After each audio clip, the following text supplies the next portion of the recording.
in the right place. Yeah, okay. Lynn Lowe, you're up.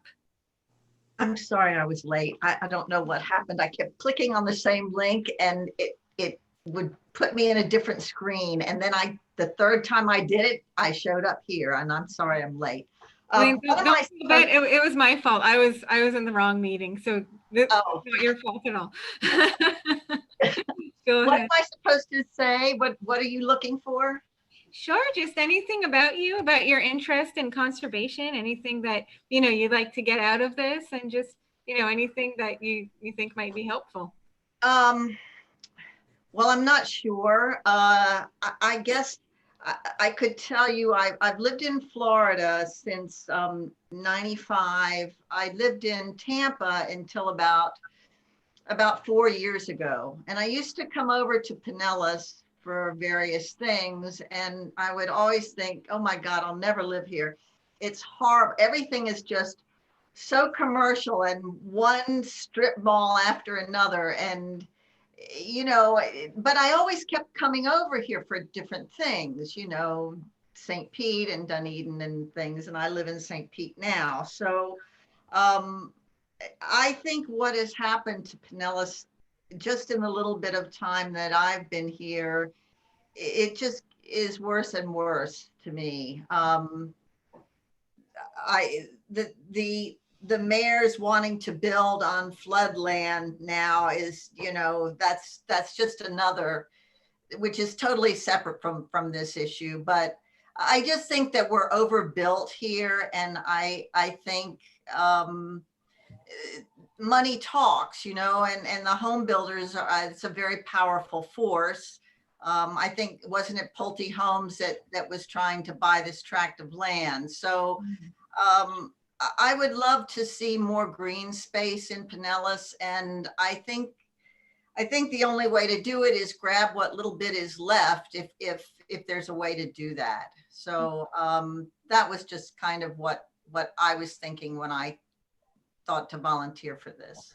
Sounds good. Joanne Kleisch, I see you. I don't see a photo. Are you there?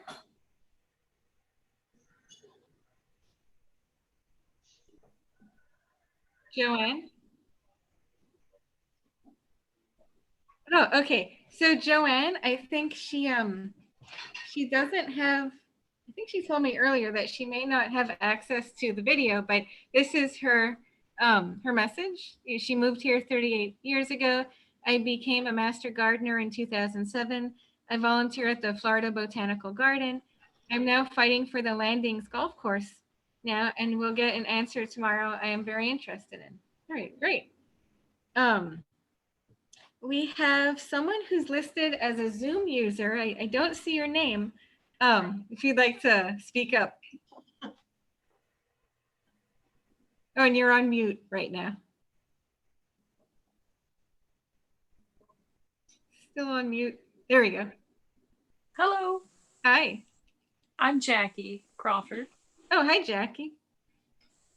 Sorry, I had trouble getting on. Oh, no worries. It's fine.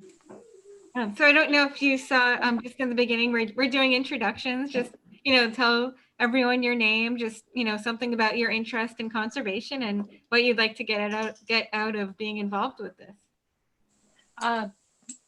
I'm a graduate with a biology degree, but I went in a different direction and went into medicine, and now I'm winding down my medical career, and I'd love to see more lands protected.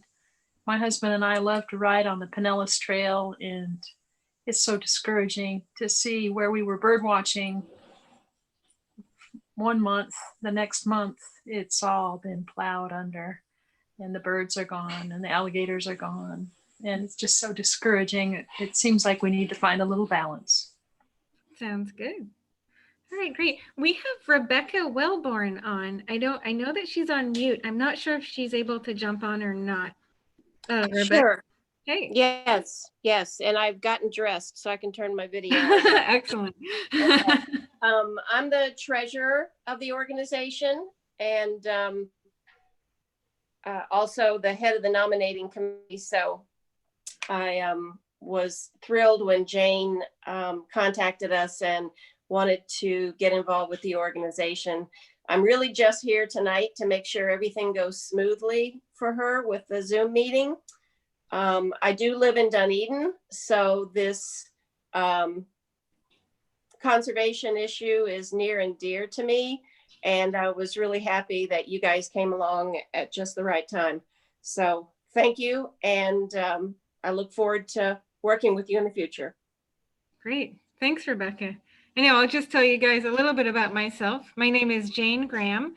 I moved to Tampa Bay about 2 years ago from South Florida. And it's funny that, it was mentioned that, oh my God, there's so many parking lots in Pinellas County, because compared with South Florida, it's an absolute green space beauty place, because South Florida is horrifying. So it's great to be here. I'm an attorney. I have 10 years experience. I used to actually work with Audubon, Florida for 5 years as an Everglades advocate. It was a lot of fun, a lot of fights, but I'm here to tell the tales. I worked at the state, local, and federal level. I've also been an assistant city attorney in South Florida. And recently I opened a new law firm in Safety Harbor that's helping people on land use and environmental law issues, as well as just general representation in front of the local government. I first met the Pinellas chapter of the Florida Native Plant Society when I went to an event in the Sunken Gardens, and it was just really cool to speak with them and see the native plants. We have my husband and I have a small native plant garden outside our little apartment. It's nothing fancy, but it's interesting to see just how it grows. I'm an absolute conservation advocate. I love to get involved, and I'm really happy to meet all of you and be able to get involved in Pinellas issues, because it seems like it's very worthy of protection. We have a number of other individuals who were interested in joining tonight, but they couldn't. And I appreciate all of you being able to jump on pretty short notice on a Monday night. The reason why it was a little bit odd is, well, tomorrow's the election. And then Wednesday is a really cool event that Pinellas chapter of Florida Native Plant Society is holding about the rosemary scrub, all about the Gladys Douglas Preserve. So we wanted to make sure that if everyone is available, they'd be able to go to that. So that's on Wednesday night at 6:30. I sent everyone the details. I'll send you a flyer as well. Excuse me, can I clarify one thing? Sure. The presentation Wednesday is about Florida scrub and rosemary bald plant communities. Mm-hmm. It is not about the GDP. The GDP happens to be that type of plant community, which is why we're focusing on it, but there will not be a discussion of the GDP other than to just reference that this is the type of plant community that exists there. Right. Thanks so much for the clarification, because it's about the scientific background and the ecological habitat that we use as a springing point for our discussion, because these are the types of habitats that we want to protect. So I urge all of you to do that. That said, the next time we have a conservation meeting, we'll have a little bit more time to set up time to figure out what works best for everyone. So if tonight was a little bit of a struggle for you to get on, or, I know that there's some people who aren't able to take part, we will figure out the best time. So that's one thing. Okay. So the next thing I want to talk about is the Gladys Douglas Preserve. I know that that's probably why a lot of you are on. And I'm sure many of you know the story already, but just, by way of brief history, this is a piece of land around Dunedin. It's 44 acres. It was originally owned by Gladys Douglas, who is a philanthropist, and it was her intent to donate it to conservation. Now, unfortunately, even though it was her intent, it wasn't written anywhere specifically in a deed or somewhere else that, as a lawyer, you would think, okay, this is nice, clean, and tidy, and we can make sure that it's protected. So that's kind of why we're in the situation that we're in now. So long story short, and I'm sure all of you know this, she has an attorney there's an attorney representing the estate of the Gladys Douglas Preserve who said, hey, I owe a fiduciary duty to make sure that this land is sold. And so, he's kind of looking, and there had been Pulte Homes who was an interested buyer. They conducted due diligence, and just last week they pulled out and they said, hey, we don't want to deal with this. So on the face of it, that's like, wow, that's a great accomplishment for conservation. And it's something that a lot of environmentalists breathed a sigh of relief. However, it's not over yet, because what we heard is that, okay, the attorney representing this estate says, I'm going to talk with the city of Dunedin and Pinellas County and see if you guys would be willing to buy the property. But I'm going to give you 90 days. And in 90 days, I have a duty as the fiduciary of this property to sell it to a willing seller. So where does that put us? So there is a group of activists who've already been involved. It's led mostly by the Sierra Club, the Suncoast chapter, and a number of other environmental groups. And I know me and Rebecca have been on these phone calls, and they've been discussing what they can do. Now, I spoke with one of their, I think the vice chair of conservation, Kira Barrera, today. And she said that, so what's being done in the meantime is that they're having meetings with commissioners from Dunedin, and they're planning to have meetings with commissioners from the county, trying to say, hey, we want you to buy this property. They're hoping that it will be on the December 15th agenda for the county. And at that point, that funding would be done. Now, what Dunedin has said so far is that they're willing to spend about $2 million on it. It's very much up in the air, the exact valuation. There's still an appraisal going on right now. I heard from Kira today that, I think they'll probably know within a number of weeks. The number 8 million has been floated, but it's not something that's really set in stone. So it's, they're kind of looking at it and they're open to it. The other thing that the Sierra Club group is doing is that they're looking to organize donations from the community of people who'd say, hey, I have an amount of money and, I'd like to put it to this property. So where does that leave us? So I think that that's something where, first I want us to have a discussion about the strategy. And first of all, that we agree, we want to have advocacy that this property should be bought and used for conservation by the city and the county. B, as far as things that we can do, one thing we can do is direct collaboration with the Sierra Club group as far as going to meetings and things like that. We can also use our science-based information to draft a letter to decision makers, which, I'd like to make the suggestion that we do this rather quickly, really talking about the benefits of the rosemary scrub for the habitat and, lending a voice as the Florida Native Plant Society of why it's so important and why it should be preserved.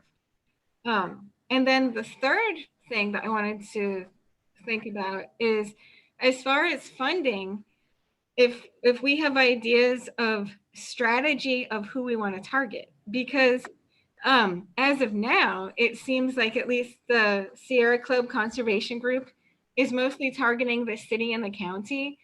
And the area that I think is sorely missing is talking to state legislatures and maybe even other people in the state government as far as, hey, are there ways of using, Florida Forever funds or other kind of funding that we can really get support. And, I mean, I just think, well, who's the governor? It's Mr.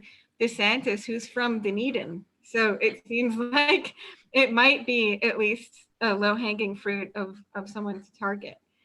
So yeah, I guess I've been talking for for a pretty long time, and if someone wants to jump in, and I mean, I guess to talk about the first question, what is our thought of what our ask should be at this point?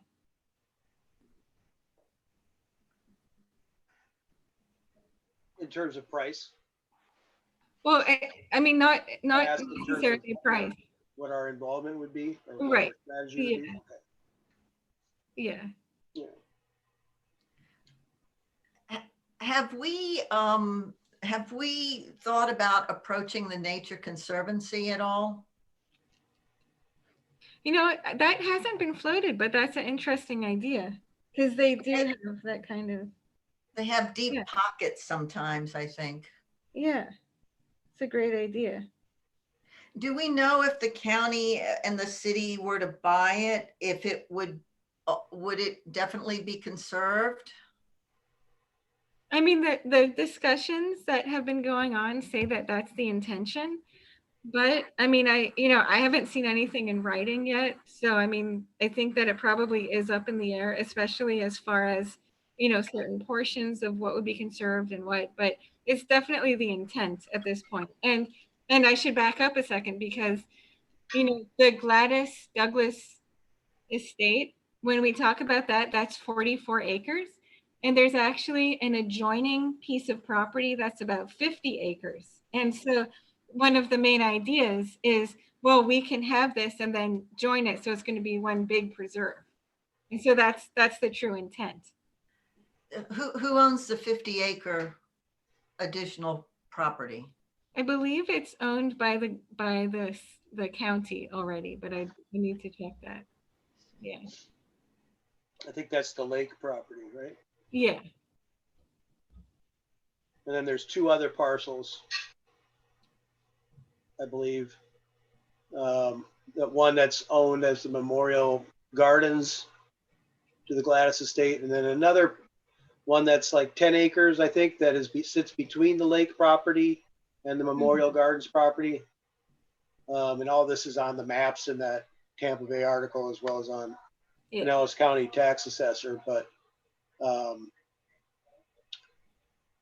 it's a little bit,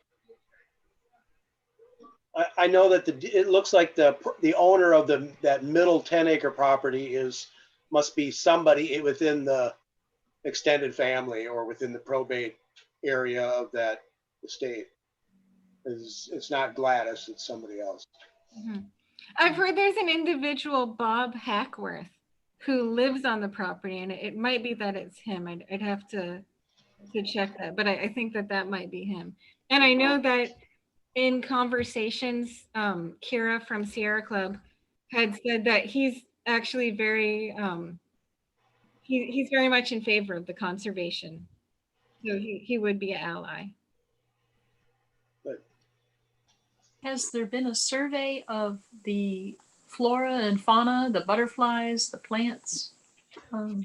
That's a great question. And it looks like to this point there hasn't been. And I know that that's something that Rebecca and I had kind of chatted about, that we think that would be helpful, and maybe somewhere where our group could, speak with the county and Dunedin and say, hey, is there anything we can do to help out? Seems like if we knew there were some really endangered plants, we might have more legs to stand on. Or butterflies. I know that I pay a little extra in my license plate for a butterfly plate, so there might be similar funds for things like that as you suggested. Yeah, definitely. By the way, there's going to be a Florida Native Plant Society license plate next year. I don't know if you've heard. Ooh. And it looks very cool. So I'm going to give my plug for that. What do you think, Mallory? You look like you're. I was going to say, Jane, I love the ideas that you presented. I really like writing and editing, so I'm definitely willing to help with the letters. Okay, great. And I like the Florida Forever idea too, because I don't know much about that, funding, but just I've heard that it's not always utilized. And it'd be great to even get more money than is needed to purchase the property for, making it educational or available for people to learn about native plants and habitat. And, once it is procured, hopefully. Definitely. Okay, great. Well, I'm going to hold you to that. As far as the letter, we can get together maybe a little bit afterwards. Is there anyone else who would be interested in having like a little subcommittee on the letter to help out with? If not, I'm going to nominate Mallory to lead that up, and I'll work with you on it. Okay, Mallory, you're it. Great. I'll follow up with you about that. Okay, and Joanne actually just sent a chat message saying that I was told there has been a botanist out there trying to identify plants. There are many one-of-a-kind plants on the property. Yeah, we can follow up with that and see. I had heard something like that too, but I haven't gotten their name or anything. Does seem like it would be an important component and a nice opportunity that would fit with FNPS to do as we're talking about a species survey and then introduce that with a a community educational component so that we can actually let the public or are prepared to let the public know what's at stake or what's available as we build interest in the community. Absolutely. Yeah, Right. if we were to go to the Nature Conservancy, that would be important. Yeah. So it sounds like that's really the first step, that we want to get our science clear on this before we do anything. I'm not familiar with the property. Is it lowland? I was just wondering why Pulte backed out. Do you have any information on? I guess they would probably not be forthcoming.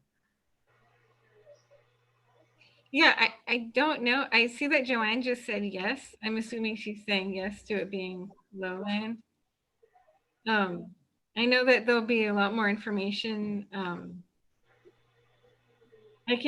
Let me see what I can find, and I'll share it with the group as far as what's existing information on it. Does anyone have any other information on that right now?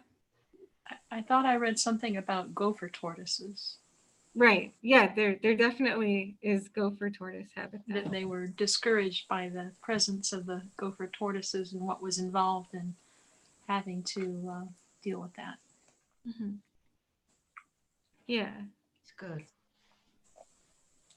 Yeah, let's see what we can find. And what I can do is the property actually is listed in the Pinellas County plan as far as #1 of potential conservation projects and plans. And this is something that's been pending for a number of years. So what we could do, and I'd want to, I guess, confirm that this is okay, is do a public records request to get any documents that we have from the county or from Dunedin on it.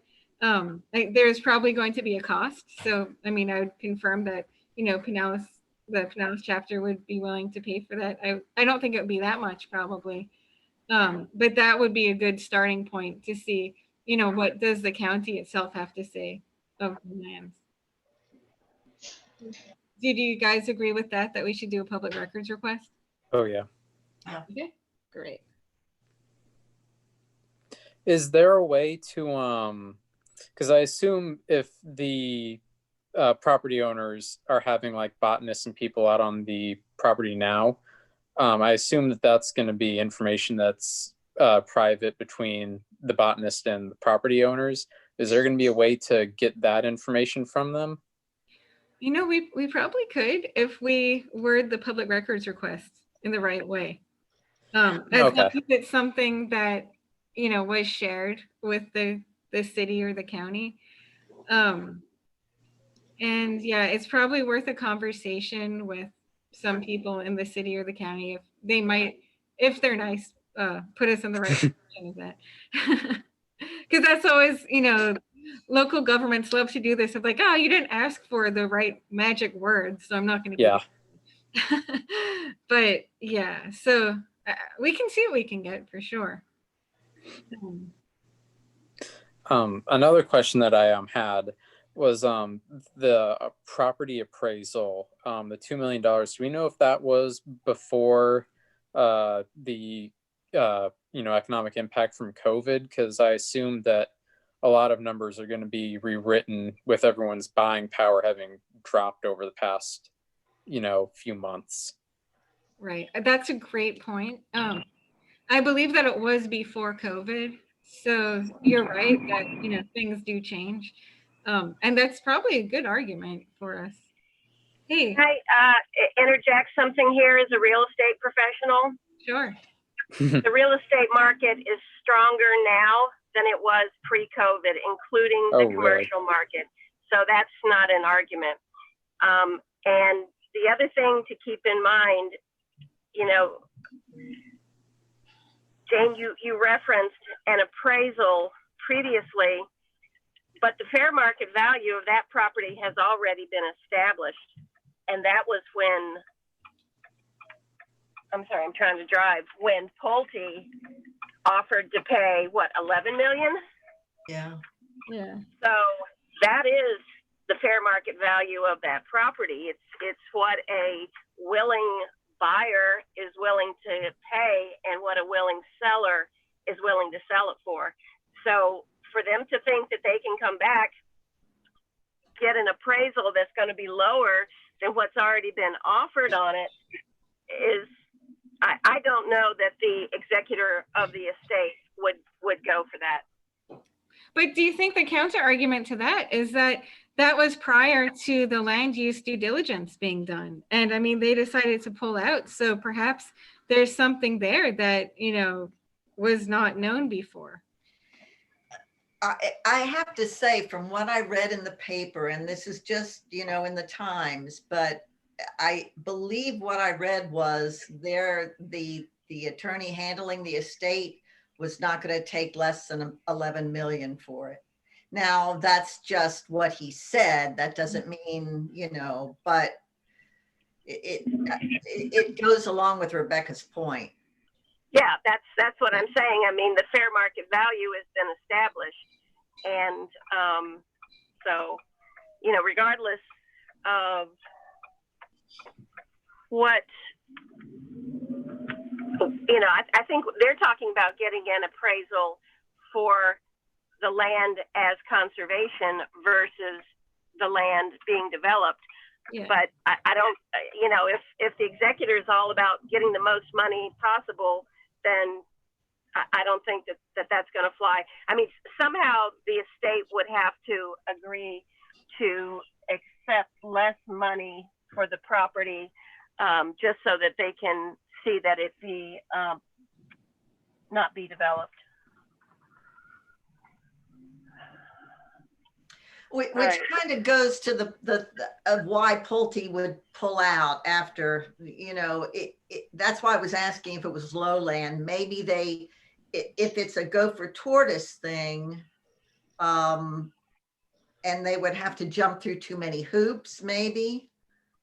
Personally, I think they pulled out because of all the bad press, and they're just going to sit back and see what happens, and probably thinking at some point they're going to be able to come back in and buy it again, but are letting people have the opportunity to get the money to purchase it for conservation. So anyway, that's just my thought. What was it you said about the 90 days, Jane, though? Where does that part come in? So apparently the attorney representing the estate said that he's giving Dunedin and Pinellas County 90 days to see if they can come up with an offer. Okay. And after that, that's when he's going to say, I'm going to go to the best bidder. Oh, it goes back on the open market in 90 days. Yeah. Mm-hmm. Yeah. So I mean, Pulte could be, could have decided to pull out because of all of the bad press and everything. and just stand back and see what happens. You know, let them see if they can come up with the same amount of money. But there's no guarantee that the estate is going to accept anything less. And so anyway, all right, I am signing out, and thanks everybody. All right, thanks so much, Rebecca. Bye. So, I mean, I guess that this also begs the question, you know, how do you raise that amount of money in 90 days? And that's why I thought that it's really worth aggressively targeting the state and saying, you know, maybe someone from the state can swoop in and, you know, say we can help out. Now I have to say, I do have a connection, a two-way connection. My former boss from Audubon, Florida is Eric Draper, who's currently the head of state parks for DEP. So, I mean, we could try and get a meeting with him. I don't know if anyone would be interested in that, and just kind of saying, hey, you know, as far as funding, what can we do?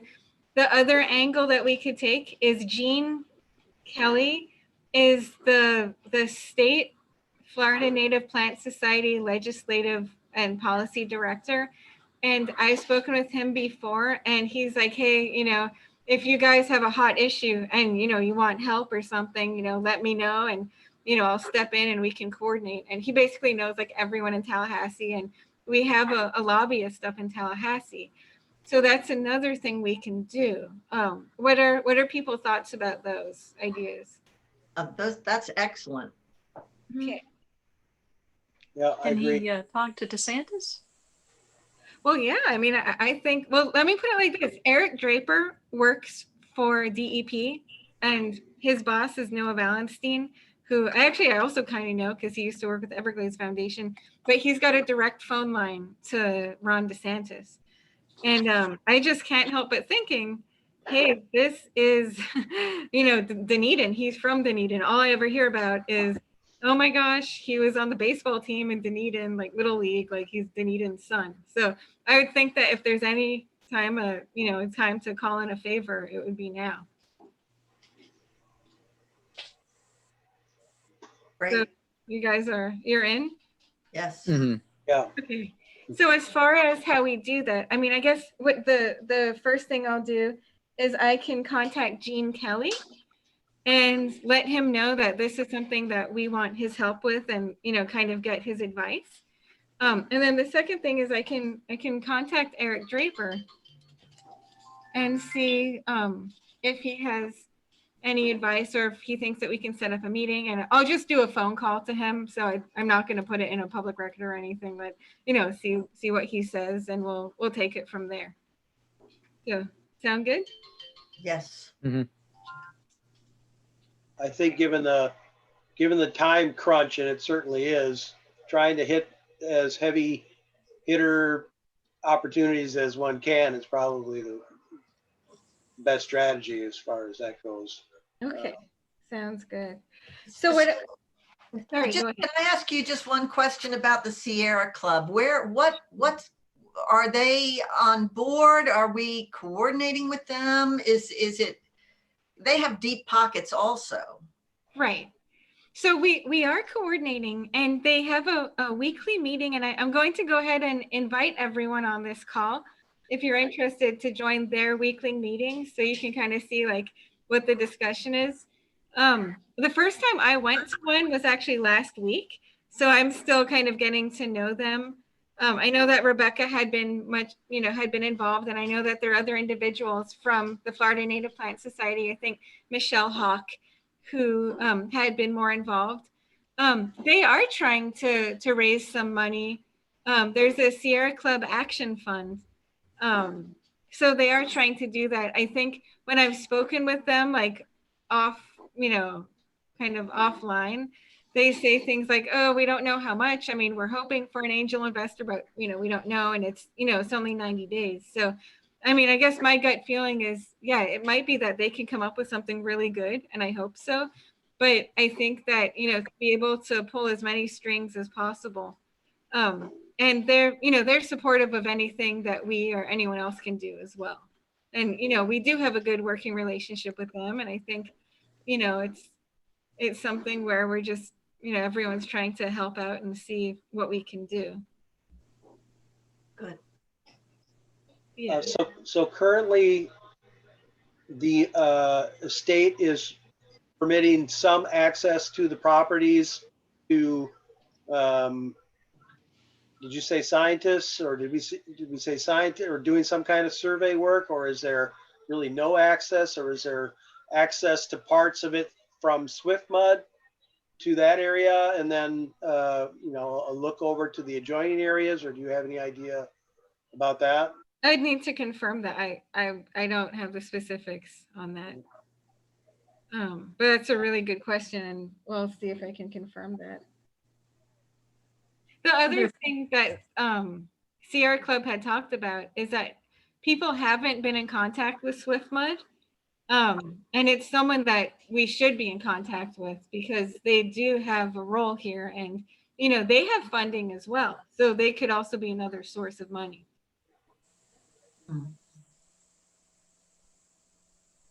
Okay, so I have a couple action points. I want to go through it and make sure that we're all kind of in agreement. Oh, actually, and Joanne just said that she thinks that there's very little access because it's fenced in with private property signs. So that's something we can confirm with Dunedin and the county, and you know, see. So the 4 action points I have are, you know, we're going to see what we can do to get the science clear on this. See if we can get someone out there to identify plants, and get more information as far as the specific landscape of, you know, what needs to be protected. The second part of this that goes along with it is very quickly do a public records request to the county and also to Dunedin as far as getting information about the lands, and any kind of ecological. And you know what, we should add SwiftMud to that public records request because maybe SwiftMud does have something. So I'm going to add that as well. The third thing is we'll contact Jean Kelly, who is the state policy director for the Native Plant Society, and see what we can do to coordinate on the state level for funds. And then the next thing is I'll contact Eric Draper from the executive level, contacting the governor's office, see what can be done. And then and also SwiftMud.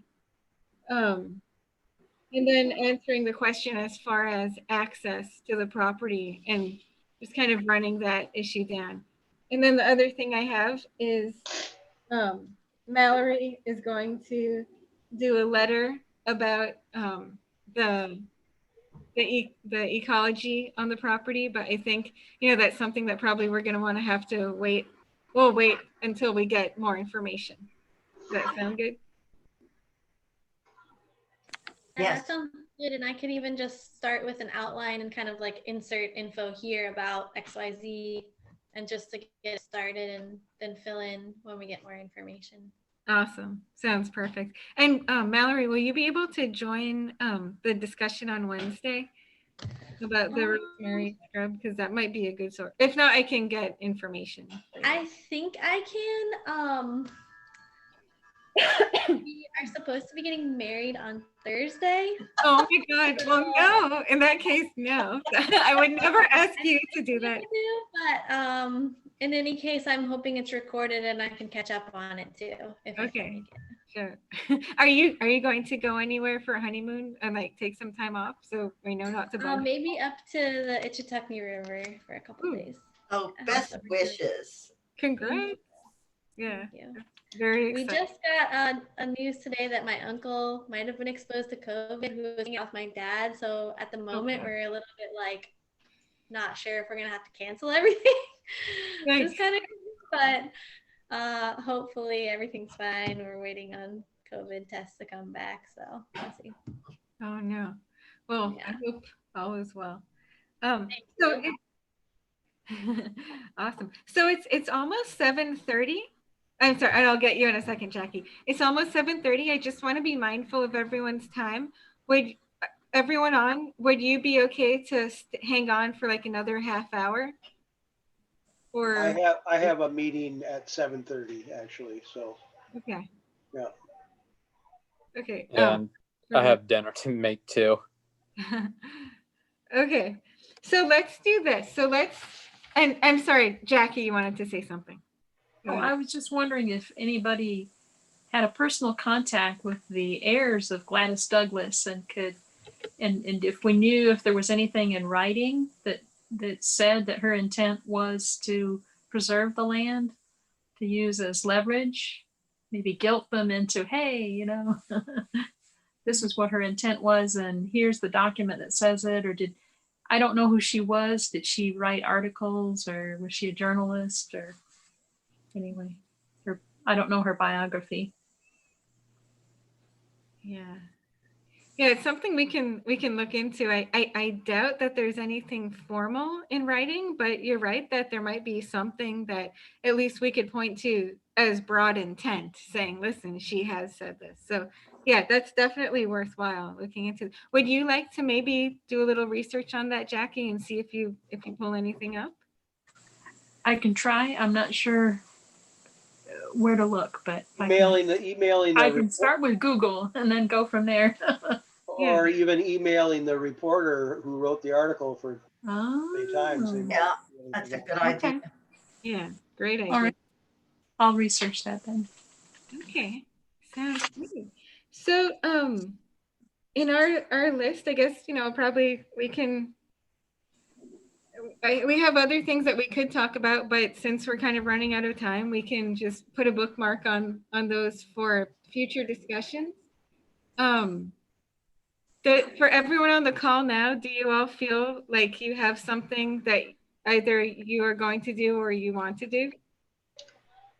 I would be willing to help out in any kind of communications or letter writing, or, you know, getting on the phone in any capacity that you either don't feel comfortable with or whatever. So, you know, that's fine. No. Fantastic. Okay. How about you, Andrew? Yeah, no, I'm the same way. I can get on the phone with anyone. If you give me the contact, that is, I mean, my what is it? My contact list isn't very long, but I mean, if you give me the contact, I'll be able to call them and, you know, do like a character witness or something like that. Okay. If you want me to, you know, get a letter out or, you know, write a letter, I can do that as well. Fantastic. All right, great.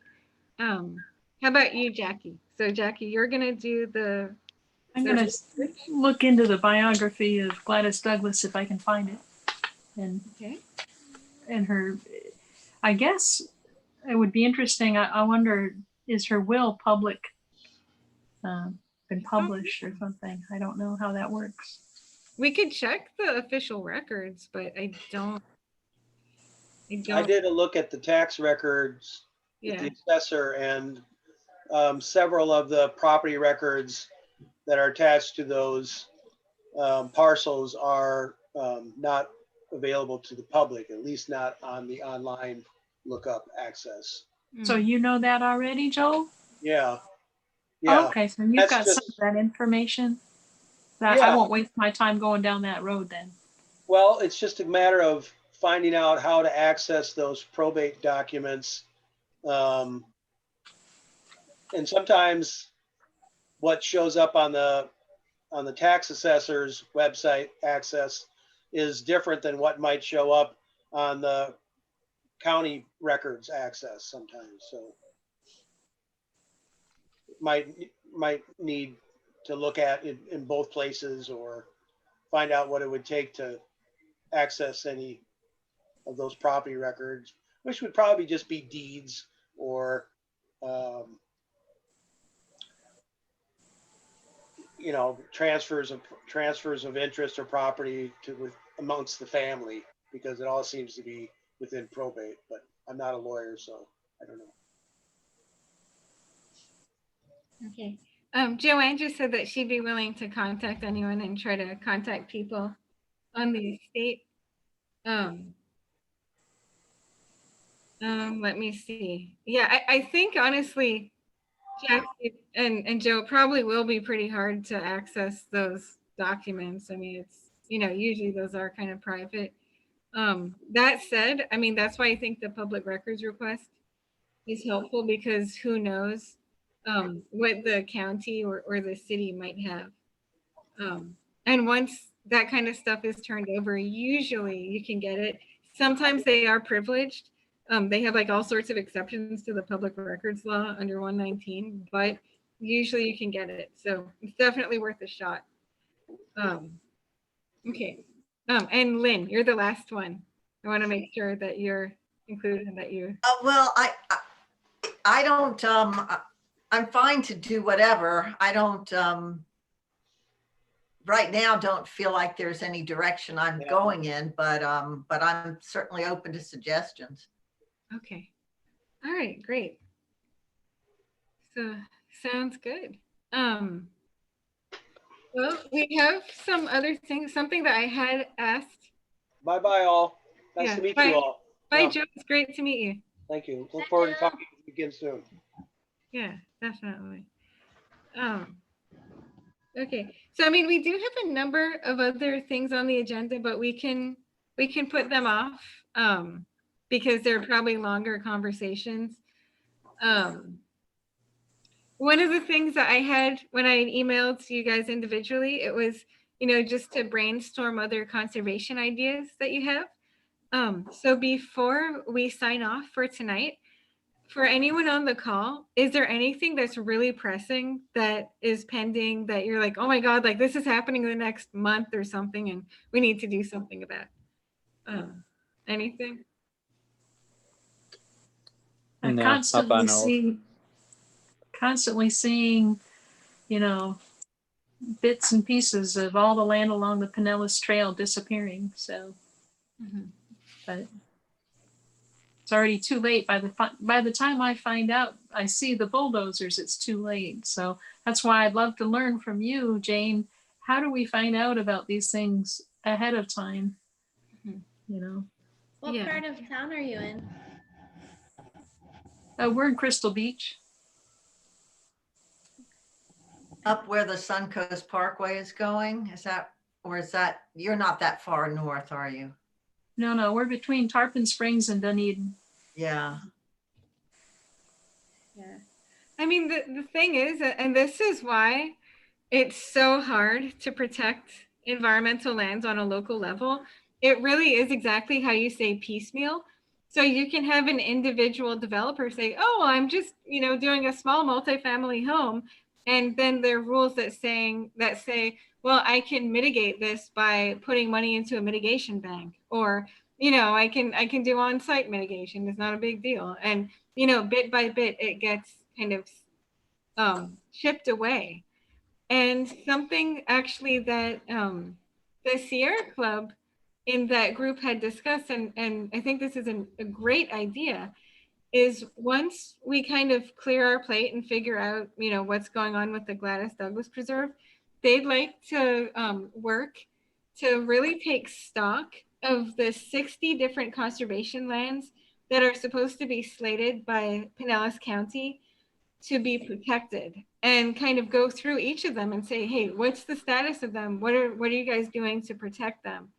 So I think that that's definitely a start. And Pinellas County doesn't actually have a formal conservation plan. And so I think, another thing to look at as a bigger picture is, if we can have some strong advocacy on the local level for, hey, you guys need a conservation plan, and, these are the important areas that need to be protected, and what are you doing about it? So I definitely think longer term, we can do that. I think that's really a great idea, because I used to work for Extension, which is part of Pinellas County. And I remember hearing from a different department at the time about how they were working on categorizing all of the assets of the county, bridges, roads, and there was not even good records of those kinds of things, let alone conservation land. So I believe that, that's something that could really help. Just keep track of those, like how are they being chipped away? Yeah, absolutely. Joanne just sent in a message saying that she heard of something called the Landings green space that they're turning into an industrial complex, destroying the green space. And because we all know when a green space is gone, it's gone forever.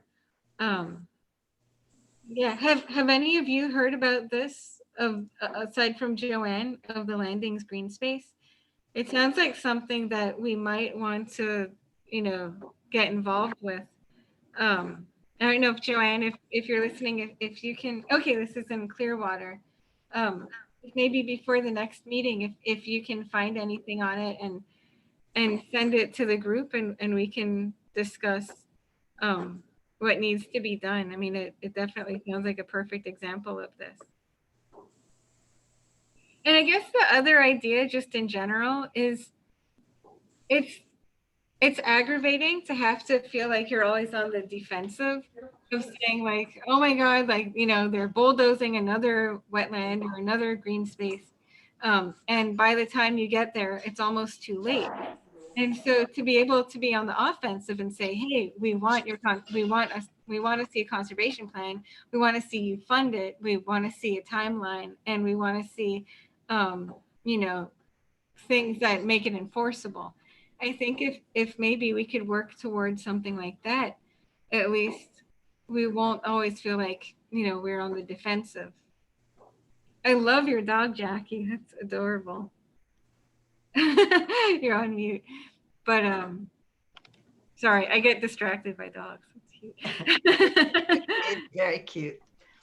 Okay, great. Well, anything else that anyone wants to talk about before we close up? Thanks for starting this group, Dane. Cool. Yeah, it was great to meet everyone. And I'll send an email following up and with the minutes. Is there anyone on who in the future would be interested in being the, I guess, like the secretary? I hate using the word secretary or, minutes keeper, historian, taking notes. If no one else will, I can do that. Okay, awesome. No one else really wants to do it.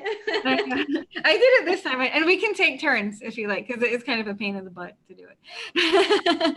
So we can do it. And I guess the other thing, we can think about, and it can wait for the next meeting, but this is a completely new committee.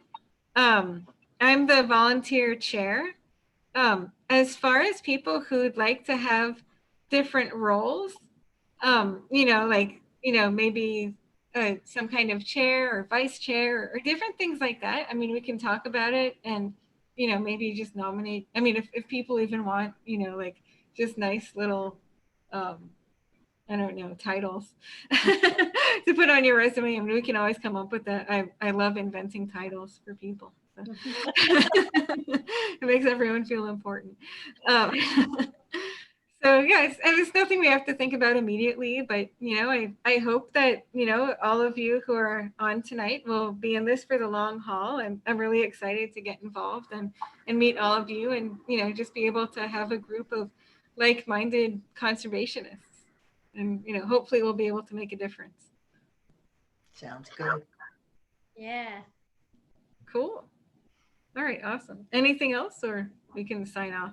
I know I'm getting a bit hangry. An idea of when our next meeting is going to be, like weekly or bi-weekly? I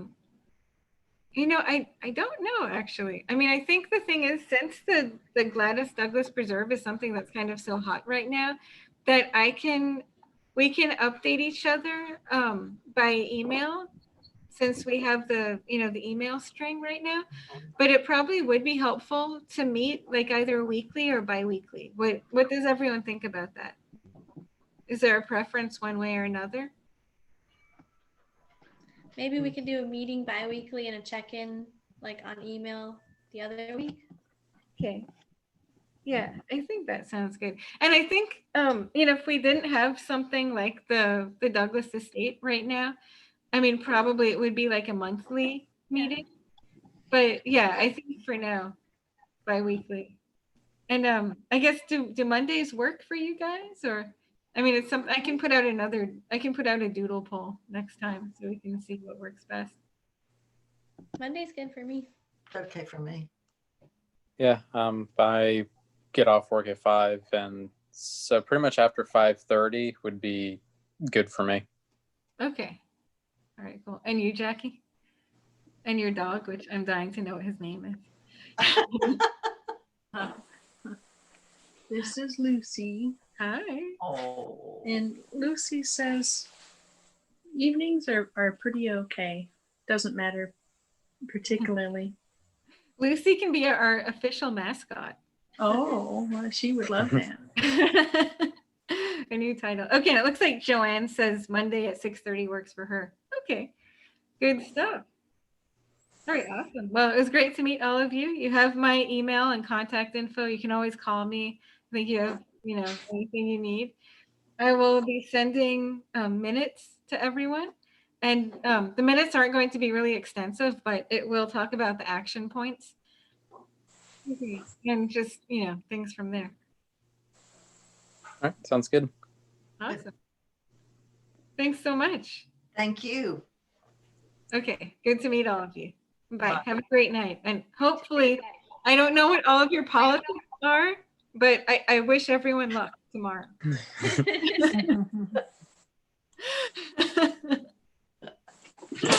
All right. Have a great night.